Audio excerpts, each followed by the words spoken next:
محترم ناظرین، السلام علیکم ورحمۃ اللہ وبرکاتہ۔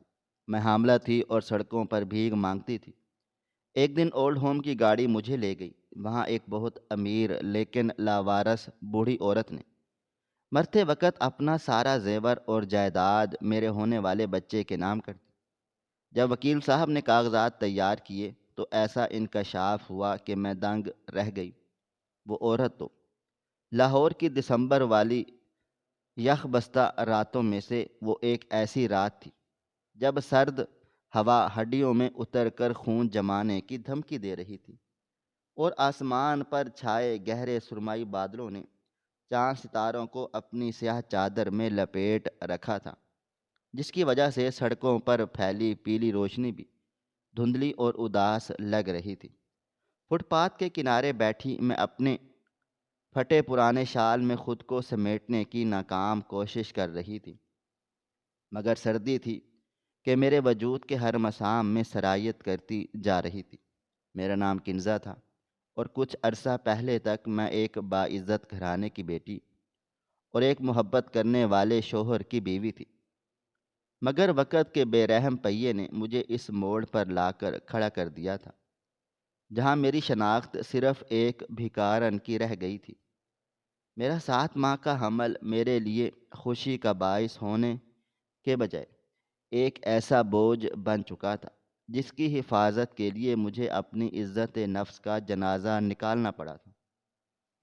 بھوک میرے پیٹ میں مروڑ اٹھا رہی تھی، اور میرے اندر پلنے والی جان کی حرکت مجھے بار بار یہ احساس دلا رہی تھی کہ میں اکیلی نہیں ہوں، بلکہ ایک اور زندگی بھی میری رگوں سے جڑی ہے جس کی میں ذمہ دار ہوں۔ سڑک پر گاڑیاں تیزی سے گزر رہی تھیں، اور ان میں بیٹھے لوگ شیشوں کے پیچھے سے مجھے ایک حقیر شے کی طرح دیکھ کر گزر جاتے تھے۔ میں نے کانپتے ہاتھوں کو دوبارہ پھیلایا، اور میری آواز میرے خشک حلق سے بامشکل نکلی کہ اللہ کے نام پر کچھ دے دو، میں بہت زیادہ مجبور ہوں۔ مگر میری آواز گاڑیوں کے شور اور لوگوں کی بے بسی میں کہیں دب کر رہ گئی۔ میرے سامنے سے گزرنے والے ایک شخص نے نفرت سے میری طرف دیکھا اور کچھ بڑبڑا کر آگے کو بڑھ گیا، جس سے میرے دل پر ایک اور چرکا لگا۔ مجھے یاد آنے لگا وہ وقت جب میں اپنے بابا کی لاڈلی تھی اور وہ مجھے شہزادیوں کی طرح رکھتے تھے، مگر آج میں اسی شہر کی سڑکوں پر رل رہی تھی جہاں میرا بچپن گزرا تھا۔ بھوک اور کمزوری کی وجہ سے میری آنکھوں کے سامنے اندھیرا چھانے لگا تھا اور سر چکرانے لگا تھا۔ فٹ پاتھ کی سخت اور ٹھنڈی زمین مجھے اپنی طرف کھینچ رہی تھی۔ میں نے اٹھنے کی کوشش کی، مگر ٹانگوں نے ساتھ چھوڑ دیا اور میں وہیں لڑھک گئی۔ آخری منظر جو میری دھندلاہٹ زدہ آنکھوں نے دیکھا وہ ایک سفید وین تھی جو میرے قریب آ کر رکی تھی، اور اس پر کچھ لکھا ہوا تھا جو میں پڑھ نہ سکی۔ پھر اس کے بعد گہرا اندھیرا تھا اور ایک مکمل خاموشی۔ جب شعور کی لہریں میرے دل و دماغ میں واپس آئیں تو مجھے سب سے پہلے جس چیز کا احساس ہوا وہ گرمائش تھی۔ وہ چپتی ہوئی سردی اور گیلی سڑک کی سختی غائب تھی، اور میں ایک نرم بستر پر لیٹی ہوئی تھی۔ میرے اوپر ایک موٹا اور گرم کمبل تھا، اور کمرے میں ہیٹر کی دھیمی دھیمی سرسراہٹ گونج رہی تھی۔ میں نے ہڑبڑا کر آنکھیں کھولیں تو خود کو ایک اجنبی کمرے میں پایا جہاں کی دیواریں سفید تھیں اور فضا میں فنائل اور دوائیوں کی ملی جلی بو رچی ہوئی تھی جو ہسپتالوں میں کی جیسی تھی، مگر یہاں کا ماحول ہسپتال سے زیادہ پرسکون تھا۔ میرے سرہانے ایک درمیانی عمر کی نرس کھڑی تھی جس نے مجھے آنکھیں کھولتے دیکھ کر مسکرا کر تسلی دی کہ گھبراؤ نہیں بیٹی، تم محفوظ ہو، یہ اولڈ ہوم اور شیلٹر ہوم ہے۔ ہم تمہیں سڑک کنارے بے ہوشی کی حالت میں ملے تھے۔ تمہاری حالت بہت زیادہ خراب تھی، اور تمہارے پیٹ میں پلنے والے بچے کی جان کو بھی خطرہ تھا، اس لیے ہم تمہیں یہاں پر لے آئے ہیں۔ اس کے لہجے میں ایسی شفقت تھی کہ میری آنکھوں سے بے اختیار آنسو بہنے لگے تھے، کیونکہ پچھلے کئی مہینوں سے میں نے صرف دھتکار اور نفرت دیکھی تھی۔ مجھے گرم یخنی دی گئی جسے پیتے ہوئے مجھے لگا کہ زندگی میرے مردہ جسم میں دوبارہ لوٹ رہی ہے۔ اگلے چند دن میں نے اسی شیلٹر ہوم میں گزارے، اور آہستہ آہستہ مجھے معلوم ہوا کہ یہ ایک بہت پرانی حویلی تھی جسے ایک فلاحی تنظیم نے اولڈ ہوم میں تبدیل کر دیا تھا۔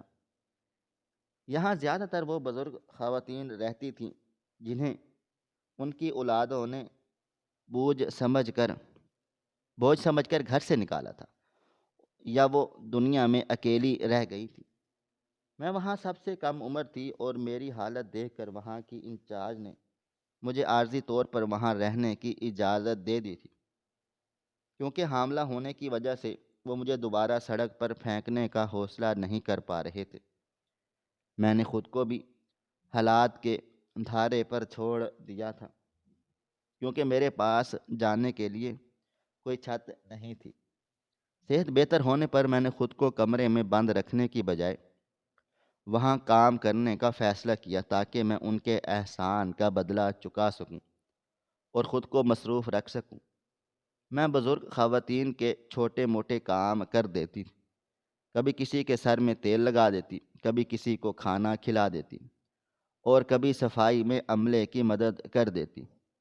ان بوڑھی ماؤں کی آنکھوں میں جو ویرانی میں نے دیکھی، وہ میرے اپنے دکھ سے کہیں زیادہ گہری تھی۔ وہ سب مجھے دعائیں دیتی اور میری کوکھ میں پلنے والے بچے کی سلامتی مانگتی۔ اس ماحول میں مجھے ایک عجیب سا سکون ملنے لگا تھا، جیسے میں اپنے بچھڑے ہوئے والدین کی خدمت کر رہی ہوں۔ اسی دوران میری نظر اکثر حویلی کے ایک خاص حصے کی طرف جاتی تھی، جو باقی حصوں سے زیادہ آراستہ اور پرسکون تھا۔ وہاں ایک کمرہ نمبر 7 تھا، جس کے بارے میں عملے کی لڑکیاں اکثر باتیں کرتی تھیں۔ مجھے پتہ چلا کہ اس کمرے میں ایک بہت امیر خاتون رہتی ہیں، جن کا نام ثریا بیگم ہے۔ وہ اس ادارے کی بہت بڑی ڈونر تھیں اور یہاں اپنی مرضی سے رہتی تھیں۔ سنا تھا کہ وہ بہت سخت مزاج اور اصول پسند ہیں، اور کسی سے زیادہ گھلنا ملنا پسند نہیں کرتی۔ ان کے بارے میں عجیب عجیب کہانیاں مشہور تھیں کہ وہ سارا دن کھڑکی کے پاس بیٹھ کر کسی کا انتظار کرتی ہیں، یا پرانی تصویروں کو دیکھ کر روتی رہتی ہیں۔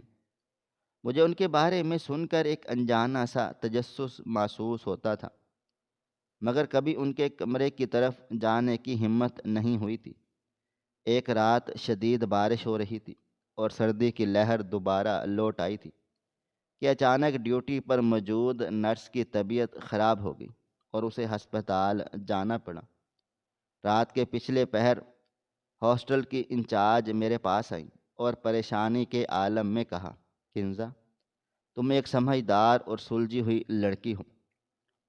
آج رات ہمارے پاس عملے کی کمی ہے، اور کمرہ نمبر 7 میں ثریا بیگم کی طبیعت کچھ ناساز ہے۔ انہیں وقت پر دوا دینی ہے، ان کا خیال رکھنا ہے۔ کیا تم آج رات ان کے پاس رک سکتی ہو؟ میں نے فوراً سے حامی بھر لی، کیونکہ میں ویسے بھی ان کے احسانات تلے دبی ہوئی تھی۔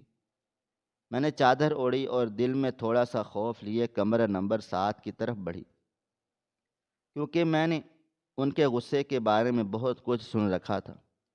دروازے پر دستک دے کر میں اندر داخل ہوئی تو حیران رہ گئی۔ وہ کمرہ کسی اولڈ ہوم کا نہیں، بلکہ کسی محل کی خوابگاہ کا لگ رہا تھا۔ فرش پر قیمتی ایرانی قالین بچھا ہوا تھا، دیواروں پر نفیس پینٹنگز آویزاں تھیں، اور فرنیچر قدیم مگر انتہائی قیمتی لکڑی کا بنا ہوا تھا۔ کمرے کے ایک کونے میں مہنگی خوشبو کی مہک تھی، جو ادویات کی بو پر غالب آ رہی تھی۔ بیڈ کے سامنے رکھی ایک آرام دہ کرسی پر ایک ضعیف خاتون بیٹھی تھی، جن کی پشت میری طرف تھی، اور وہ سامنے کھلی کھڑکی سے باہر برستی بارش کو دیکھ رہی تھی۔ ان کے سفید بالوں کا جوڑا نفاست سے بندھا ہوا تھا، اور کندھے پر ایک بھاری شال رکھی تھی۔ میں نے ہمت مجتمع کر کے آہستہ سے سلام کیا، السلام علیکم بیگم صاحبہ۔ انہوں نے چونک کر گردن موڑی اور مجھے دیکھا۔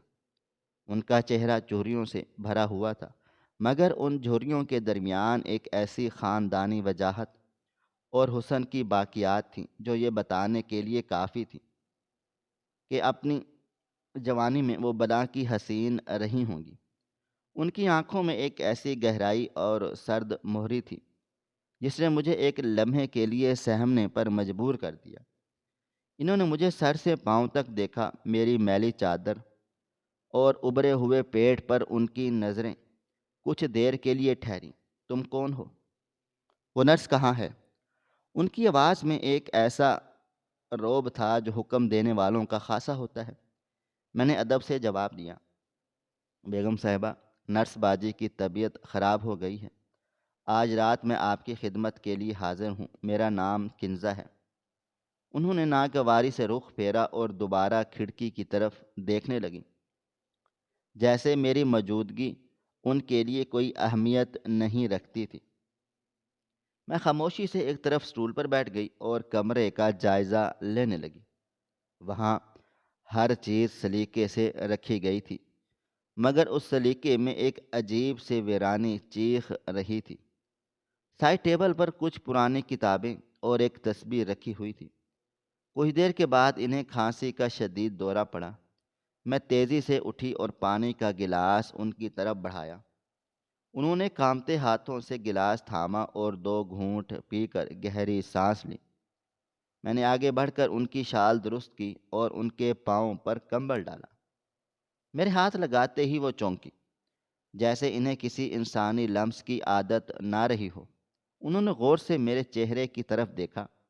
اس بار ان کی نظروں میں سختی کم اور حیرت زیادہ تھی۔ تمہارے ہاتھ؟ وہ کچھ کہتے کہتے رک گئیں، پھر سنبھل کر بولی، تم یہاں کام کرتی ہو؟ شکل سے تو کسی اچھے گھرانے کی لگتی ہو، یہ حالت کیسے ہوئی؟ یہ پہلا موقع تھا کہ انہوں نے مجھ سے براہ راست کوئی ذاتی سوال کیا تھا۔ میں نظریں جھکا لیں اور میرے دل میں چھپا درد پھر سے تازہ ہو گیا۔ میں نے دبی ہوئی آواز میں کہا، حالات نے یہاں پہنچا دیا بیگم صاحبہ۔ کبھی میرا بھی گھر تھا، ماں باپ تھے، عزت تھی، مگر قسمت کی گردش نے سب کچھ چھین لیا۔ ثریا بیگم نے ایک طنزیہ مسکراہٹ کے ساتھ کہا، قسمت تو صرف ایک بہانہ ہے لڑکی۔ اصل میں انسان کو اس کے اپنے فیصلے برباد کرتے ہیں، یا پھر وہ لوگ جن پر ہم اندھا اعتبار کرتے ہیں۔ ان کی باتوں میں صدیوں کا تجربہ اور تلخی گھلی ہوئی تھی۔ مجھے محسوس ہوا کہ شاید وہ بھی کسی دھوکے کا شکار ہوئی ہیں۔ انہوں نے پھر میرے پیٹ کی طرف اشارہ کرتے ہوئے پوچھا، اور اس بچے کا باپ، کیا وہ بھی تمہیں چھوڑ گیا؟ یہ سوال میرے لیے کسی خنجر سے کم نہ تھا۔ میری آنکھوں میں آنسو تیرنے لگے۔ میں نے اپنی لرزتی آواز پر قابو پاتے ہوئے کہا، جی، میں نے محبت کی شادی کی تھی ایک امیر لڑکے سے۔ اس نے مجھ سے وعدے کیے تھے کہ وہ ساری دنیا سے لڑ جائے گا، مگر جب اس کے گھر والوں نے جائیداد سے بے دخل کرنے کی دھمکی دی تو اس کی محبت دم توڑ گئی۔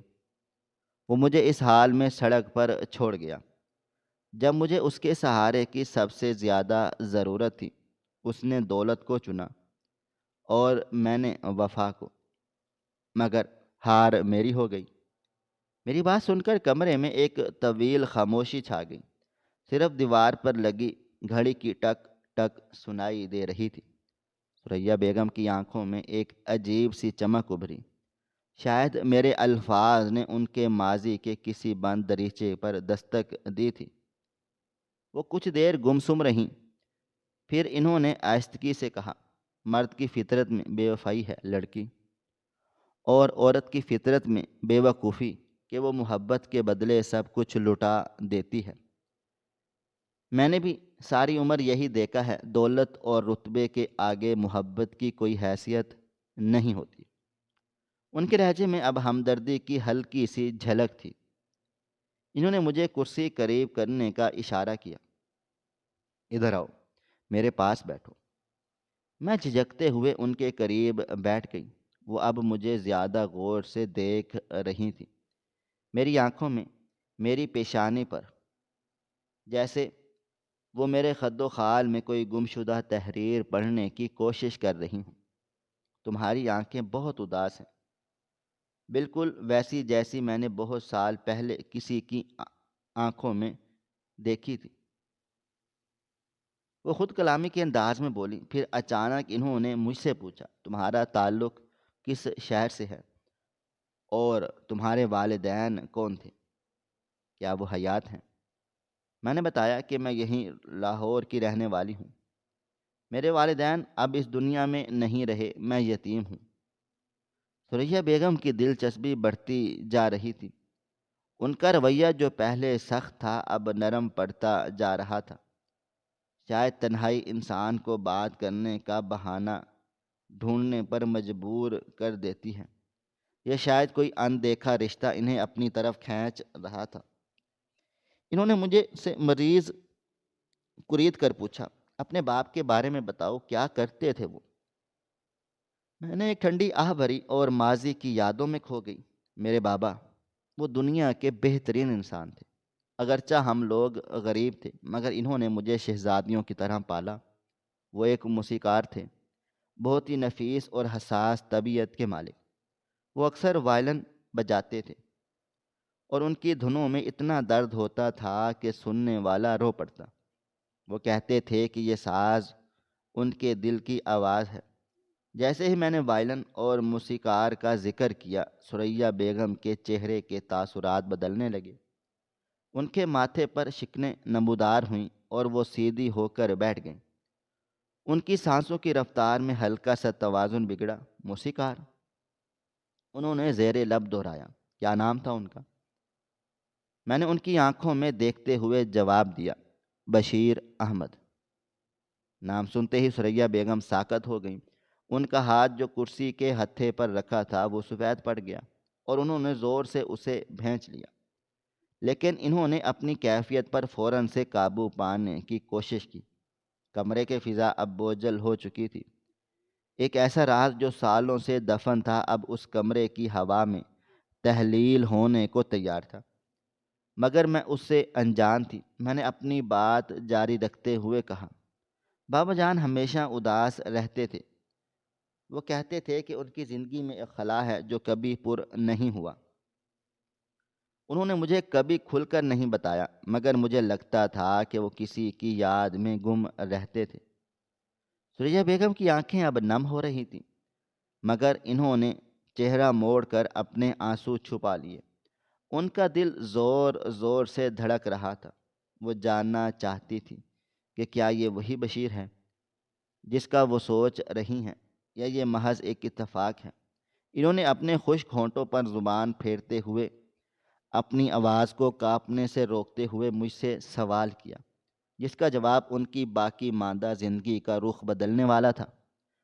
انہوں نے میری طرف مڑ کر گہری اور پر اسرار نظروں سے دیکھتے ہوئے پوچھا، اور تمہاری ماں، تمہارے باپ نے کس سے شادی کی تھی اور تمہارے دادا کا نام کیا تھا؟ میرے لبوں سے ادا ہونے والے الفاظ جیسے ہی فضا میں تحلیل ہوئے اور میں نے اپنے دادا کا نام حمید احمد اور اپنی والدہ کا نام رضیہ بتایا تو کمرے میں موجود کشیدگی اپنی انتہا کو پہنچ گئی۔ ثریا بیگم کا چہرہ جو پہلے ہی زرد تھا اب بالکل سفید پڑ گیا تھا، جیسے ان کے جسم سے خون کا آخری قطرہ بھی نچوڑ لیا گیا ہو۔ ان کی آنکھیں پھٹی کی پھٹی رہ گئی اور سانس سینے میں اٹک کر رہ گئی۔ وہ مجھے اس طرح سے دیکھ رہی تھی جیسے میں کوئی جیتا جاگتا انسان نہیں بلکہ ان کے ماضی کا کوئی بھوت ہوں جو قبر پھاڑ کر ان کے سامنے آ کھڑا ہوا ہے۔ ان کے کانپتے ہوئے ہونٹ کچھ کہنا چاہ رہے تھے مگر آواز ان کا ساتھ چھوڑ چکی تھی۔ میں ان کی یہ حالت دیکھ کر بری طرح سے گھبرا گئی اور میں اپنی جگہ سے اٹھ کر ان کے قریب گئی اور ان کا ہاتھ تھام لیا جو برف کی طرح ٹھنڈا ہو چکا تھا۔ بیگم صاحبہ، کیا ہوا؟ میں ڈاکٹر کو بلاؤں؟ میری آواز میں خوف تھا۔ میرے لمس نے جیسے انہیں کسی گہری کھائی میں گرنے سے بچا لیا۔ انہوں نے ایک جھٹکے سے گہری سانس لی اور اپنی آنکھوں کو زور سے مینچ لیا۔ ان کی آنکھوں کے گوشے سے دو موٹے آنسو نکل کر ان کے جھریاں زدہ گالوں پر بہہ نکلے۔ انہوں نے نفی میں سر ہلایا اور بامشکل اپنا ہاتھ اٹھا کر مجھے رکنے کا اشارہ کیا۔ وہ اپنی ہچکیوں پر قابو پانے کی کوشش کر رہی تھی۔ مجھے سمجھ نہیں آ رہا تھا کہ میرے والدین یا دادا کے نام میں ایسی کیا بات تھی جس نے اس باوقار اور مضبوط عورت کو یوں توڑ کر رکھ دیا تھا۔ کچھ دیر تک وہ اپنی آنکھیں بند کیے سر کو کرسی کی پشت سے ٹکائے گہری سانسیں لیتی رہیں۔ جب انہوں نے آنکھیں کھولی تو ان میں ایک عجیب سی ویرانی اور ساتھ ہی ایک بے پناہ ممتا امڑ آئی تھی جو میں نے پہلے کبھی بھی نہیں دیکھی تھی۔ انہوں نے میرا ہاتھ اپنے دونوں ہاتھوں میں لے لیا اور اسے پیشانی سے اپنی لگا لیا۔ یہ عمل اتنا غیر متوقع اور جذباتی تھا کہ میں سکتے میں آ گئی۔ نہیں بیٹی، ڈاکٹر کی ضرورت نہیں ہے، بس پرانی یادیں ہیں جو کبھی کبھی دل کے دروازے پر دستک دے کر انسان کو نڈھال کر دیتی ہیں۔ تم حمید احمد کی پوتی ہو، بشیر کی بیٹی ہو۔ وہ ان ناموں کو ایسے ادا کر رہی تھی جیسے کوئی مقدس تسبیح پڑھ رہا ہو۔ ان کی آواز میں ایک ایسا درد اور اپنائیت تھی کہ میرا دل بھی بھر آیا۔ جی بیگم صاحبہ، مگر آپ انہیں کیسے جانتی ہیں؟ میں نے دوبارہ وہی سوال دہرایا جو میرے ذہن میں کل بلا رہا تھا۔ ثریا بیگم نے میری آنکھوں میں جھانکتے ہوئے ایک اداس مسکراہٹ کے ساتھ جواب دیا، لاہور بہت چھوٹا شہر ہے کنزا، اور پرانے زمانے میں سب ایک دوسرے کو جانتے تھے۔ میں تمہارے دادا کی عزت کرتی تھی اور تمہارے والد کے فن کی تو قدردان تھی۔ بس اتنا سمجھ لو کہ تمہارا خاندان میرے لیے اجنبی نہیں ہے۔ انہوں نے سچ کو بڑی خوبصورتی سے چھپا لیا تھا، مگر ان کا یہ رویہ بتا رہا تھا کہ معاملہ صرف جان پہچان کا نہیں بلکہ اس سے بھی کہیں گہرا ہے۔ اس رات کے بعد میری اور ثریا بیگم کی زندگی کا نقشہ ہی بدل گیا۔ وہ عورت جو اپنے کمرے سے باہر نکلنا پسند نہیں کرتی تھی، جو اپنی تنہائی کو اوڑھ کر سوتی تھی، اچانک اس کے جینے کا مقصد بدل گیا۔ اگلی صبح ہی انہوں نے اولڈ ہوم کی انچارج کو بلایا اور سخت لہجے میں ہدایت کی کہ کنزا آج سے عام ملازمہ یا پناہ گنزین نہیں ہے۔ یہ میری بیٹی کی طرح ہے، اس کا بستر میرے کمرے میں ہی لگے گا اور اس کی خوراک اور دوائیوں کا خاص خیال رکھا جائے گا۔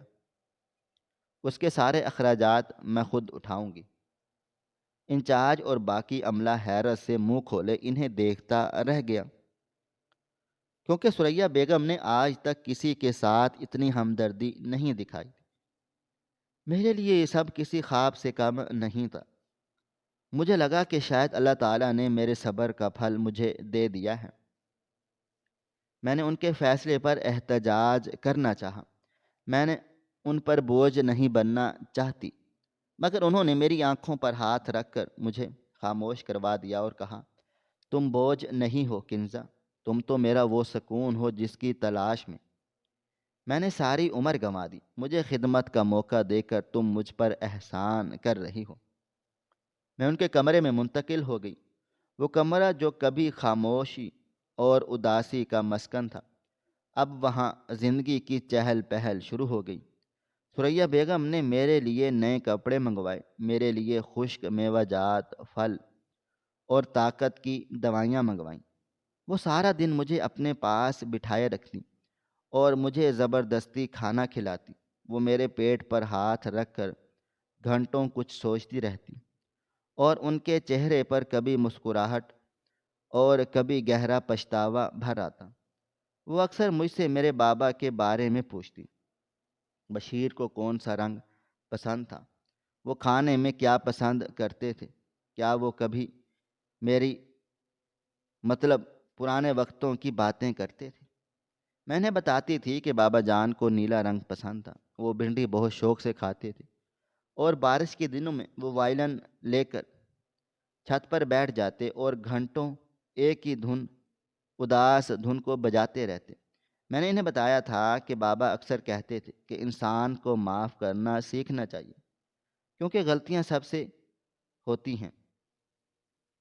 جب میں نے یہ بات بتائی تو ثریا بیگم پھوٹ پھوٹ کر رو پڑی۔ وہ کہنے لگی، کیا واقعی کیا اس کا دل اتنا بڑا تھا؟ کاش میں اس سے یہ بات سن سکتی۔ مجھے ان کا یہ رد عمل سمجھ نہیں آتا تھا، مگر میں ان کے آنسو پونچھتی اور انہیں تسلی دیتی۔ وقت گزرنے کے ساتھ ساتھ میرا اور ان کا رشتہ ماں بیٹی سے بھی زیادہ گہرا ہوتا چلا گیا۔ میں ان کی خدمت کرتی، ان کے پاؤں دباتی، انہیں وقت پر دوا دیتی، اور وہ مجھے اپنی دعاؤں اور محبت کے حصار میں رکھتی۔ مجھے محسوس ہوتا تھا کہ وہ اپنی دولت اور جائیداد سے زیادہ مجھے اہمیت دیتی ہیں۔ ایک دن انہوں نے مجھے بتایا کہ ان کا شوہر، جس کا نام انہوں نے کبھی نہیں لیا، بہت زیادہ امیر تھا، مگر وہ اس کے ساتھ کبھی خوش نہیں رہی۔ انہوں نے کہا، دولت انسان کو آسائش تو دے سکتی ہے کنزا، مگر سکون نہیں۔ میں نے سکون خریدنے کی کوشش کی تھی، مگر بدلے میں اپنی نیندیں بیچ دیں۔ ان کی باتیں ہمیشہ پہیلیوں کے جیسے ہوتی تھیں۔ ایک شام جب میں ان کے سر میں تیل رگا رہی تھی تو انہوں نے اچانک سے میرا ہاتھ پکڑ لیا اور کہا، اگر تمہیں کبھی پتہ چلے کہ کسی نے تمہارے اپنوں کے ساتھ بہت برا کیا ہے تو کیا تم اسے معاف کر دو گی؟ میں نے سوچ کر جواب دیا، بابا جان کہتے تھے کہ معاف کرنا والا اللہ تعالیٰ کو پسند ہے۔ اگر کوئی سچے دل سے توبہ کر لے تو اسے معاف کر دینا چاہیے۔ میری بات سن کر انہوں نے میرا ماتھا میرے ہاتھوں کو چوم لیا اور کہا، تم بالکل اپنے باپ پر گئی ہو، وہی نرمی، وہی رحم دلی۔ اللہ تمہیں ہمیشہ خوش رکھے۔ ان مہینوں میں ثریا بیگم کی صحت تیزی سے گرنے لگی تھی۔ شاید ان کے اندر کا تضاد اور ماضی کا بوجھ انہیں کھوکھلا کر رہا تھا۔ ڈاکٹر آتے، معائنہ کرتے اور سر ہلا کر چلے جاتے۔ وہ کہتے کہ ان کے دل کے وال سکڑ رہے ہیں اور اب ان کے پاس وقت کم ہے۔ یہ سن کر میرے پیروں تلے سے زمین نکل جاتی۔ میں نے ابھی تو ایک سہارا پایا تھا، میں انہیں کھونا نہیں چاہتی تھی۔ میں راتوں کو اٹھ کر ان کی سانسیں چیک کرتی، ان کے لیے مصلے پر بیٹھ کر رو رو کر دعائیں مانگتی۔ ثریا بیگم میری یہ دیوانگی دیکھ کر مسکراتی اور کہتی، پگلی، جانے والوں کو کون روک سکتا ہے؟ مجھے تو خوشی ہے، میں تمہارے ہاتھوں میں جان دوں گی، کم از کم کوئی اپنا تو ہے میرے پاس۔ لفظ اپنا پر وہ بہت زیادہ زور دیتی۔ جیسے جیسے ان کا وقت قریب آ رہا تھا، ان کی بے چینی بڑھتی جا رہی تھی۔ وہ بار بار اپنے وکیل کو فون کرتی اور کسی کاغذات کے بارے میں پوچھتی۔ وہ کہتی، مجھے سکون تب ملے گا جب میں وہ امانت حقدار تک پہنچا دوں گی۔ میں سمجھتی تھی کہ شاید وہ کسی خیراتی ادارے کو رقم دینا چاہتی ہیں۔ سردیوں کا موسم ختم ہو رہا تھا اور بہار کی آمد تھی، مگر ثریا بیگم کی زندگی کی خزاں اپنے عروج پر تھی۔ اب وہ بستر سے اٹھنے کے قابل بھی نہیں رہی تھی۔ میں انہیں چمچ سے دلیا کھلاتی اور وہ بچوں کی طرح منہ کھول دیتی۔ ان کی آنکھوں کی بینائی بھی دھندلانے لگی تھی، مگر جب بھی میں ان کے قریب آتی وہ مجھے پہچان لیتی۔ ایک رات ان کی طبیعت بہت زیادہ بگڑ گئی، سانس اکھڑنے لگی اور سینے میں شدید درد اٹھا۔ میں نے ڈاکٹر کو ایمرجنسی کال کی۔ ڈاکٹر نے آ کر انجیکشن دیا اور مجھے باہر لے جا کر کہا، کنزا بی بی، ان کا وقت پورا ہو چکا ہے، اب دوا نہیں، دعا کی ضرورت ہے۔ یہ آج کی رات بہت مشکل سے نکال پائیں گی۔ یہ سن کر مجھے یوں لگا جیسے میرے سر پر آسمان گر پڑا ہو۔ میں روتی ہوئی ان کے کمرے میں واپس آئی۔ ثریا بیگم کی آنکھیں نیموا تھیں اور وہ چھت کو تک رہی تھیں۔ مجھے دیکھ کر انہوں نے ہاتھ ہلایا۔ میں بھاگ کر ان کے پاس گئی، ان کے سرہانے بیٹھ گئی۔ انہوں نے میرا ہاتھ اپنے کمزور اور ٹھنڈے ہاتھوں میں لے لیا۔ ان کی گرفت میں ابھی بھی ایک عجیب سی طاقت تھی۔ رو مت میری بچی۔ ان کی آواز بہت دھیمی اور ٹوٹی ہوئی تھی۔ موت تو ایک حقیقت ہے، میں تو کب کی مر چکی تھی، آج تو بس دفن ہونے جا رہی ہوں۔ میں نے ہچکیوں کے درمیان کہا، آپ مجھے چھوڑ کر مت جائیں، میرا اس دنیا میں آپ کے سوا کوئی بھی نہیں ہے۔ انہوں نے میرے آنکھوں کے آنسو صاف کیے اور کہا، میں تمہیں کبھی بھی تنہا نہیں چھوڑوں گی، میرا سایہ ہمیشہ تمہارے ساتھ رہے گا۔ کنزا، میری ایک بات غور سے سنو۔ انہوں نے اپنی پوری طاقت جمع کی اور میری طرف دیکھا۔ ان کی آنکھوں میں اعتراف جرم اور معافی کی ایک ایسی داستان تھی جو ابھی تک ان کہی تھی۔ میں نے زندگی میں ایک بہت بڑا گناہ کیا تھا۔ میں نے لالچ میں آ کر ہیرا ٹھکرا دیا اور پتھر چن لیے۔ میں نے ایک پاکیزہ محبت کا قتل کیا تھا۔ میں ساری عمر اس جرم کی آگ میں جلتی رہی ہوں۔ تمہارے بابا بشیر، ان کا سانس پھولنے لگا۔ میں نے انہیں روکنا چاہا۔ آپ باتیں مت کریں، آپ کی سانس پھول رہی ہے، مگر انہوں نے نفی میں سر ہلایا۔ نہیں، مجھے بولنے دو، وقت نہیں ہے۔ میں بس اتنا کہنا چاہتی ہوں کہ میں نے اپنی وصیت لکھ دی ہے۔ وکیل صاحب کل کو آئیں گے۔ جو کچھ بھی اس میں لکھا ہو اسے میری آخری خواہش سمجھ کر قبول کر لینا، اور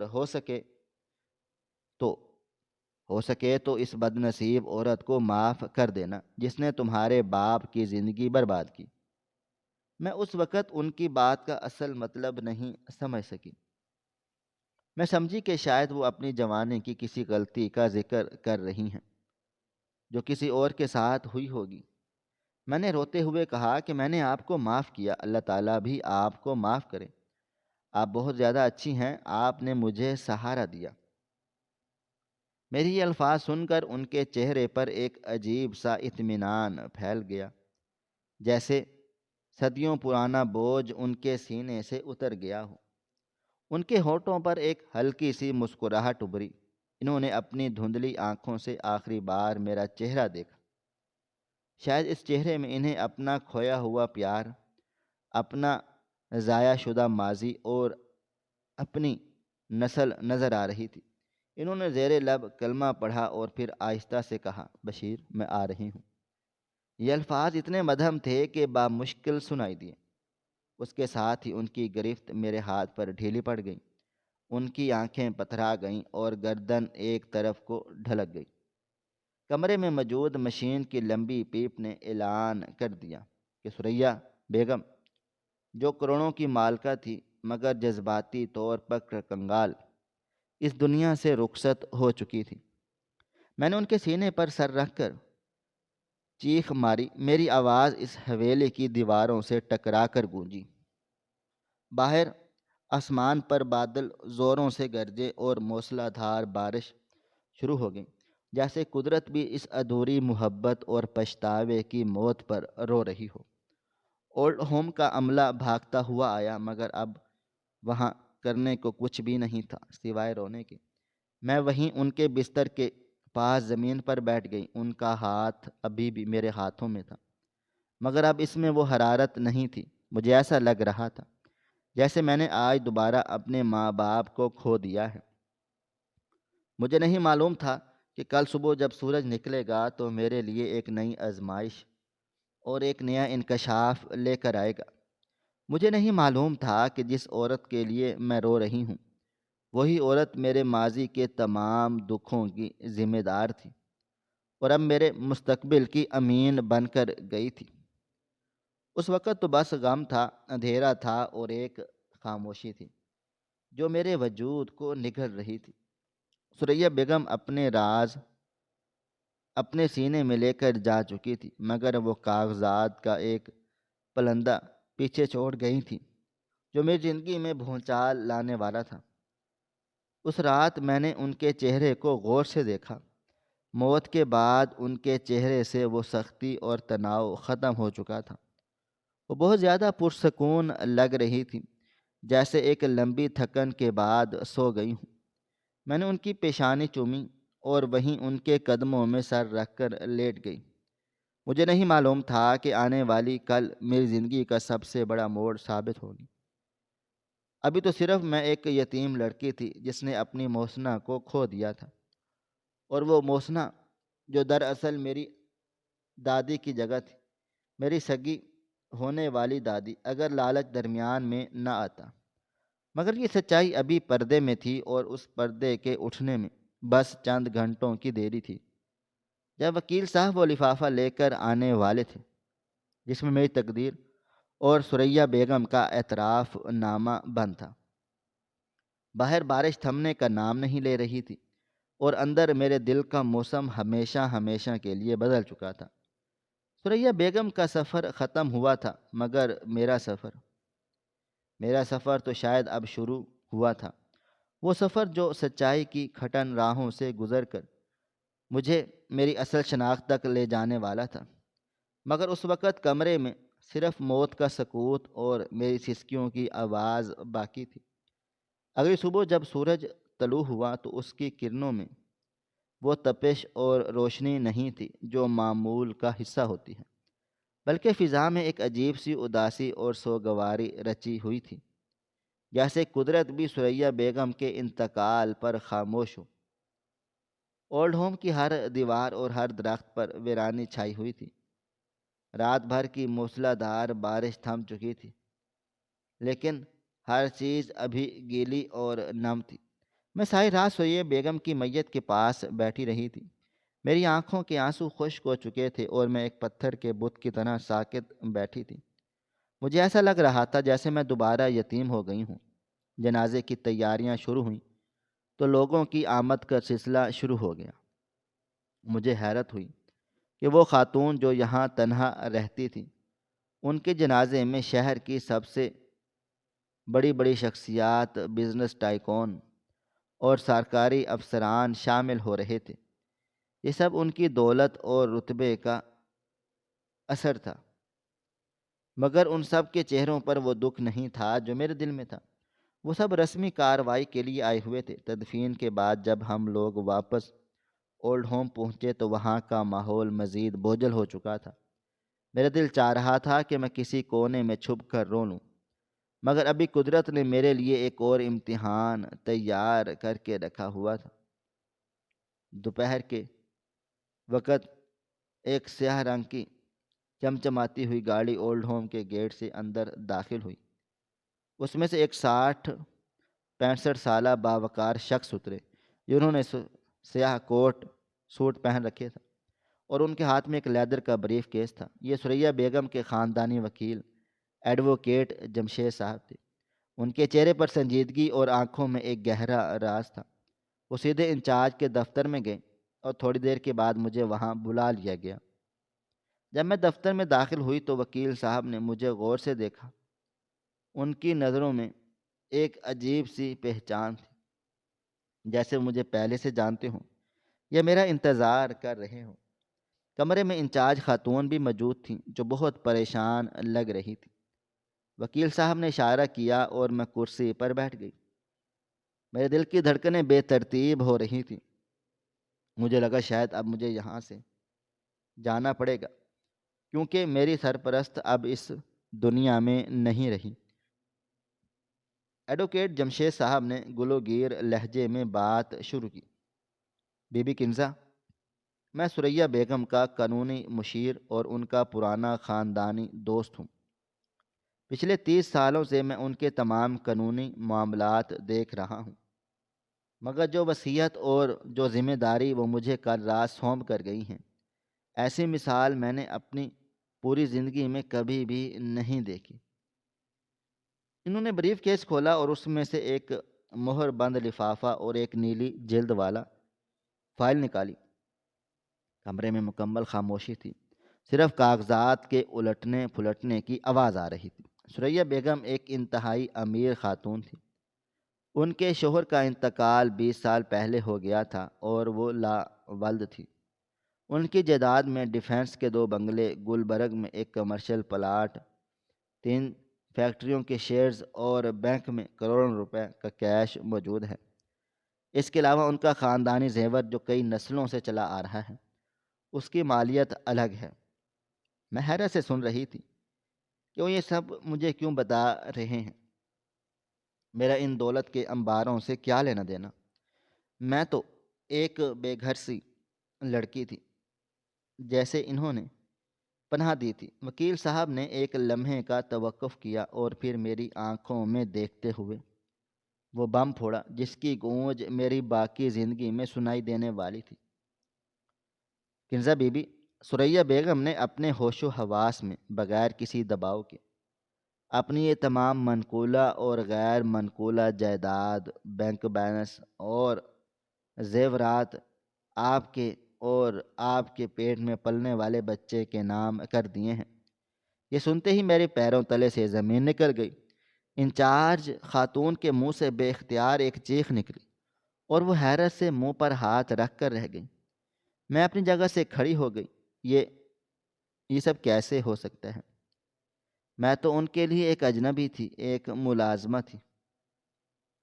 وہ مجھے اتنی بڑی دولت کیوں دے کر گئی ہیں؟ نہیں، یہ غلط ہے، میں یہ نہیں لے سکتی۔ میرا دماغ چکرا رہا تھا، مجھے سمجھ نہیں آ رہا تھا کہ کوئی کسی اجنبی پر اتنا مہربان کیسے ہو سکتا ہے۔ وکیل صاحب نے بیٹھنے کا اشارہ کیا اور کہا، بیٹھ جائیں بیٹی۔ یہ کوئی جذباتی فیصلہ نہیں تھا، یہ ایک سوچا سمجھا منصوبہ تھا، اور اس کے پیچھے ایک بہت بڑی وجہ ہے، ایک ایسا راز ہے جو ثریا بیگم نے مرتے دم تک چھپائے رکھا، مگر اب وہ چاہتی تھی کہ آپ کو بھی سب سچ معلوم ہو جائے۔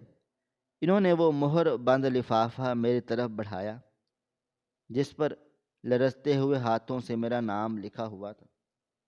یہ خط انہوں نے اپنی وفات سے چند گھنٹے پہلے مجھے دیا اور تاکید کی تھی کہ یہ صرف آپ پڑھیں گی، اس میں آپ کے ہر سوال کا جواب ہے۔ میں نے کانپتے ہاتھوں سے وہ لفافہ لیا اور اسے کھولتے ہوئے میرے ہاتھ بری طرح سے لرز رہے تھے۔ اندر سے ایک خوشبو والا کاغذ نکلا جس پر آنسوؤں کے دھبے تھے۔ یہ ثریا بیگم کی آخری تحریر تھی۔ میں نے پڑھنا شروع کیا اور جیسے جیسے میں الفاظ پڑھتی چلی گئی، میرے ارد گرد کی دنیا معدوم ہوتی چلی گئی اور ماضی کا ایک دردناک منظر میری آنکھوں کے سامنے روشن ہوتا چلا گیا۔ میری پیاری کنزا، اگر تم یہ خط پڑھ رہی ہو تو اس کا مطلب ہے کہ میں اپنے گناہوں کا بوجھ لے کر اس دنیا سے جا چکی ہوں۔ تم یقیناً حیران ہوگی کہ میں نے اپنی زندگی بھر کی کمائی ایک ایسی لڑکی کے نام کیوں کر دی جسے میں بظاہر صرف چند مہینوں سے جانتی تھی۔ لیکن سچ تو یہ ہے کہ کنزا، کہ میں تمہیں تب سے جانتی ہوں جب تم پیدا بھی نہیں ہوئی تھی۔ میں تمہیں تب سے جانتی ہوں جب تم اپنے باپ کی آنکھوں میں ایک خواب کی طرح بستی تھی۔ تم نے مجھ سے پوچھا تھا نا کہ میں تمہارے والد بشیر احمد کو کیسے جانتی ہوں، تو سنو، میں وہی بدبخت عورت ہوں، ثریا ہوں، جو تمہارے باپ کی منگیتر تھی۔ میں ہی وہ اس کی کزن تھی جس کے ساتھ اس نے بچپن میں گڈے گڈیوں کی شادی رچائی تھی اور جوانی میں جینے مرنے کی قسمیں کھائی تھیں۔ ہم ایک دوسرے کی روح کا حصہ تھے۔ بشیر صرف میرا کزن نہیں تھا، وہ میری کل کائنات تھا۔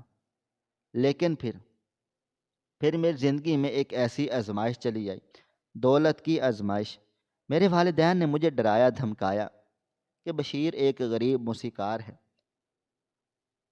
وہ تمہیں ساری زندگی بھوکا مارے گا، وہ تمہیں کبھی وہ آسائشیں نہیں دے گا جو ایک خوبصورت لڑکی کا حق ہوتی ہیں۔ اسی دوران میرے لیے ایک بہت بڑے سیٹھ کا رشتہ آ گیا۔ دولت کی چمک نے میری آنکھوں کو خیرہ کر دیا۔ میں کچی عمر کی تھی اور آسائشوں کی بھوکی پیاسی تھی۔ میں نے بشیر کی محبت، اس کے خلوص اور اس کے آنسوؤں کو ٹھکرا دیا۔ مجھے آج بھی یاد ہے وہ بارش کی رات جب میں نے اسے آخری بار ملنے بلایا اور اسے کہا تھا کہ میں غربت کی زندگی نہیں گزار سکتی۔ وہ رویا نہیں تھا، بس اس نے اپنی وائلن توڑ دی تھی جو اسے جان سے زیادہ عزیز تھی، اور کہا تھا، ثریا جاؤ، مگر یاد رکھنا سکون محلوں میں نہیں ملتا۔ میں نے اس کی اس بات کو دیوانے کی بڑھ سمجھا اور اسے چھوڑ کر چلی آئی۔ میں نے ایک امیر آدمی سے شادی کر لی۔ میرے پاس دنیا کی ہر نعمت آ گئی، زیورات، گاڑیاں، بنگلے، نوکر چاکر، مگر کنزا، بشیر کی بد دعا یا شاید اس کی ٹوٹی ہوئی محبت کی آہ میرے ساتھ چلی آئی۔ میں نے جس سکون کے لیے اسے چھوڑا تھا وہ سکون مجھ سے ہمیشہ ہمیشہ کے لیے روٹھ گیا۔ میرا شوہر ایک عیاش اور ظالم انسان نکلا جس کے لیے میں صرف ایک سجاوٹ کی گڑیا تھی، اور وہ میری سب سے بڑی سزا۔ مجھے قدرت نے یہ دی کہ میری گود ہمیشہ ہمیشہ کے لیے ویران کر دی گئی۔ میں اولاد کے لیے ترستی رہی، مزاروں پر منتیں مانگی، ڈاکٹروں کے چکر لگائے، مگر اللہ تعالیٰ نے میرے نصیب میں ممتا نہیں لکھی تھی۔ شاید یہ اس بات کی سزا تھی کہ میں نے ایک سچی محبت کا قتل کیا تھا۔ میں نے کئی بار کوشش کی کہ بشیر سے معافی مانگ لوں، اس کی مدد کروں، مگر مجھے پتہ چلا کہ اس نے مجھ سے نفرت میں اپنا آبائی شہر چھوڑ دیا ہے اور کہیں رپوش ہو گیا ہے۔ میں نے اپنے جاسوسوں کے ذریعے اس کا پتہ لگایا تو معلوم ہوا کہ وہ انتہائی قسم پرسی کی حالت میں قصور میں رہ رہا ہے اور اس نے شادی کر لی ہے۔ میری ہمت نہیں ہوئی کہ میں اس کے سامنے جاؤں۔ پھر کچھ سال کے بعد خبر ملی کہ وہ غربت اور بیماری سے لڑتے لڑتے مر گیا۔ اس دن میں پہلی بار جی بھر کے روئی تھی۔ مجھے لگا تھا کہ میں اب کبھی معافی نہیں مانگ سکوں گی۔ میں اپنی دولت کے انبار پر بیٹھی سانپ کی طرح پہرا دیتی رہ گئی، مگر اندر سے کھوکھلی ہو چکی تھی۔ پھر اس رات جب اولڈ ہوم کی وین تمہیں بے ہوشی کی حالت میں لے کر آئی اور میں نے تمہیں دیکھا تو میرا دل زوروں سے دھڑکا تھا۔ تمہاری آنکھیں بالکل بشیر کے جیسی تھیں، وہی درد، وہی معصومیت، اور جب تم نے بتایا کہ تم بشیر احمد کی بیٹی ہو اور وہ وائلن بچاتا تھا تو مجھے لگا کہ اللہ تعالیٰ نے مجھے معافی کا آخری موقع دیا ہے۔ کنزا، میری پیاری بچی، یہ جائیداد، یہ دولت، یہ سب اصل میں تمہارا حق ہے۔ یہ وہ قیمت ہے جو تمہارے باپ نے اپنی خوشیوں کی قربانی دے کر ادا کی تھی۔ میں نے اس سے اس کی زندگی چھینی تھی، اس لیے میں اپنی ساری زندگی کی کمائی اس کی بیٹی کو لوٹا رہی ہوں۔ یہ کوئی احسان نہیں ہے، یہ قرض ہے، یہ کفارہ ہے۔ مجھے معلوم ہے کہ دولت سے تمہارے باپ کبھی واپس نہیں آ سکتے۔ تمہارا بچپن جو غربت میں گزارا واپس نہیں آ سکتا، مگر شاید اس دولت سے تمہارے آنے والے بچے کا مستقبل محفوظ ہو جائے۔ شاید اس طرح بشیر کی روح کو تھوڑا سا سکون مل جائے۔ اس کی بیٹی اب سڑکوں پر نہیں رلے گی۔ میں تم سے اپنے گناہوں کی معافی کا طلبگار ہوں۔ میں جانتی ہوں کہ میں تمہاری دادی بننے کے لائق نہیں تھی، لیکن میں نے آخری وقت میں تمہیں اپنی پوتی ہی سمجھا تھا۔ اس خونی رشتے کو قبول کر لینا جو میں نے لالچ کی بھینٹ چڑھا دیا تھا۔ میری آخری خواہش بھی یہی ہے کہ تم اپنے بچے کو ایک اچھا انسان بنانا اور اسے بتانا کہ محبت دولت سے زیادہ بڑی طاقتور ہوتی ہے۔ الوداع، تمہاری گناہ گار دادی ثریا۔ خط ختم ہوا تو میرے آنسو کاغذ پر ٹپک رہے تھے، میرا پورا وجود لرز رہا تھا۔ کمرے میں ایک ایسا سناٹا تھا جیسے وقت تھم سا گیا ہو۔ میرے اندر جذبات کا ایک ایسا طوفان برپا تھا، غصہ، نفرت، محبت، رحم اور صدمہ، سب ایک ساتھ حملہ آور تھے۔ ایک پل کے لیے مجھے شدید نفرت محسوس ہوئی اس عورت سے جس نے میرے بابا جان کو توڑ دیا تھا، جس کی وجہ سے ہم نے ساری زندگی غربت کی چکی میں پیس کر گزاری تھی۔ اگر یہ عورت میرے بابا کو نہ چھوڑتی تو شاید آج وہ زندہ نہ ہوتے، شاید میرا بچپن مختلف ہوتا۔ میرا دل چاہا کہ میں اس وصیت کو پھاڑ کر پھینک دوں اور چیخ چیخ کر کہوں کہ مجھے تمہاری یہ لعنتی دولت نہیں چاہیے جس کی بنیاد میرے باپ کی لاش پر رکھی گئی ہے۔ میں وکیل کے سامنے کھڑی ہو گئی اور میرا چہرہ غصے سے تمتمانے لگا۔ وکیل صاحب میری کیفیت سمجھ گئے۔ انہوں نے نرمی سے کہا، بیٹی، غصہ کرنا تمہارا حق ہے، مگر ٹھنڈے دل و دماغ سے سوچو۔ اللہ تعالیٰ نے تمہیں یہ موقع دیا ہے کہ تم اپنی نسل کی تقدیر بدل سکو۔ ثریا بیگم نے توبہ کر لی تھی اور توبہ کرنے والا تو ویسے بھی اللہ تعالیٰ کو بہت پیارا ہوتا ہے۔ انہوں نے اپنی غلطی مان لی اور اپنا سب کچھ تمہارے قدموں میں ڈھیر کر دیا۔ کیا تمہارے بابا ہوتے تو وہ انہیں معاف نہ کرتے؟ وکیل کے اس جملے نے مجھے جھنجھوڑ دیا۔ بابا ہوتے تو معاف کر دیتے۔ بابا جان کے وہ الفاظ میرے کانوں میں گونجے جو انہوں نے مرتے وقت کہے تھے، کنزا، دل میں نفرت کا بوجھ لے کر مت جینا، معاف کر دینا۔ میرا غصہ آنسوؤں میں بہہ گیا، میں کرسی پر گر گئی اور پھوٹ پھوٹ کر رو پڑی۔ یہ دولت میرے لیے خوشی کا باعث نہیں تھی، بلکہ یہ تو میرے باپ کے دکھوں کا معاوضہ تھی۔ یہ دیت تھی اس خون آرزو کی جو برسوں پہلے ہوا تھا۔ میں نے وہ خط اپنے سینے سے لگا لیا۔ مجھے احساس ہوا کہ ثریا بیگم بھی کتنی بڑی اذیت میں مبتلا تھیں۔ انہوں نے محلوں میں رہ کر بھی کانٹوں پر زندگی گزاری تھی۔ وہ مجرم تھیں مگر وہ مظلوم بھی تھیں، اپنی ہی ہوس کی، اور آخر کار وہ میری دادی تھی، میرے بابا کی کزن، میرے خون کا حصہ۔ وکیل صاحب نے مجھے پانی پلایا اور قانونی کارروائی مکمل کرنے کے لیے کاغذات آگے بڑھائے۔ میں نے کانپتے ہاتھوں سے ان کاغذات پر دستخط کر دیے۔ ان دستخطوں کے ساتھ ہی میں کنزا، جو کل تک سڑکوں پر بھیک مانگتی تھی، اب اربوں کی جائیداد کی مالکہ بن چکی تھی۔ مگر میں جانتی تھی کہ یہ دولت میرے لیے نہیں، میرے پیٹ میں پلنے والے اس معصوم کے لیے ہے، جسے میں وہ سب دوں گی جو مجھے نہیں مل سکا۔ وکیل صاحب نے مجھے بتایا کہ ثریا بیگم نے وصیت میں یہ بھی لکھا ہے کہ ان کے زیورات میں ایک خاص سیٹ ہے جو انہوں نے اپنی اور بشیر کی شادی کے لیے بنوایا تھا مگر پہن نہ سکی۔ وہ چاہتی تھیں کہ میں وہ سیٹ اپنے پاس رکھوں۔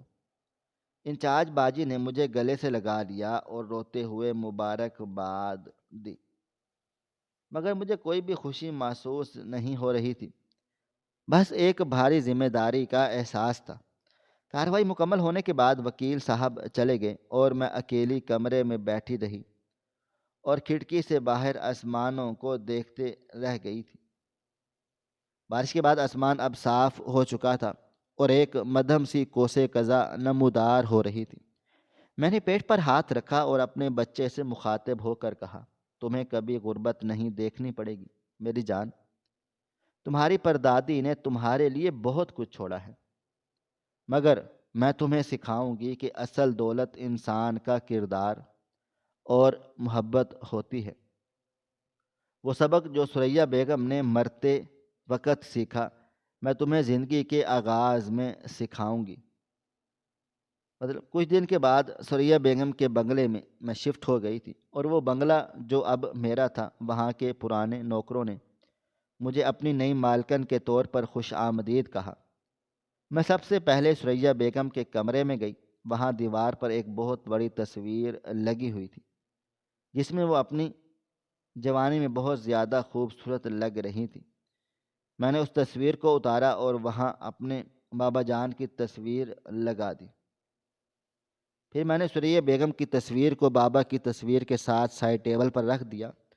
دونوں بچھڑے ہوئے محبت کرنے والے اب ایک ساتھ تھے، کم از کم تصویروں میں۔ میں اکثر سوچتی ہوں کہ تقدیر کے کھیل کتنے عجیب ہوتے ہیں۔ ایک عورت نے غربت سے ڈر کر محبت کو ٹھکرا دیا اور اسی محبت کی نشانی میں اسی کی دولت وارث بن کر ملی۔ دولت گھوم پھر کر وہیں آ گئی جہاں اسے ہونا چاہیے تھا، مگر اس سفر میں دو زندگیاں راکھ ہو گئیں۔ میں اب ہر جمعرات کو بابا جان اور ثریا بیگم کی قبروں پر جاتی ہوں۔ وہ دونوں ایک ہی قبرستان میں آس پاس دفن ہیں۔ میں وہاں پھول رکھتی ہوں اور فاتحہ پڑھتی ہوں۔ میں نے ثریا بیگم کو معاف کر دیا ہے، کیونکہ میں جانتی ہوں کہ معاف کر دینے سے انسان کا اپنا دل ہلکا ہو جاتا ہے۔ اب میں اولڈ ہوم کی سب سے بڑی ڈونر ہوں۔ میں نہیں چاہتی کہ کوئی اور ثریا بیگم تنہائی میں مرے یا کوئی اور کنزا سڑکوں پر رولے۔ یہی میرا کفارہ ہے اور یہی میری وراثت۔ کہانی کا اختتام ہو چکا تھا، مگر زندگی کا ایک نیا باب اب شروع ہوا تھا۔ ایسا باب جس میں دکھ تو تھے، مگر اب امید کی روشنی بھی تھی، اور سب سے بڑھ کر اب میرے پاس ایک شناخت تھی۔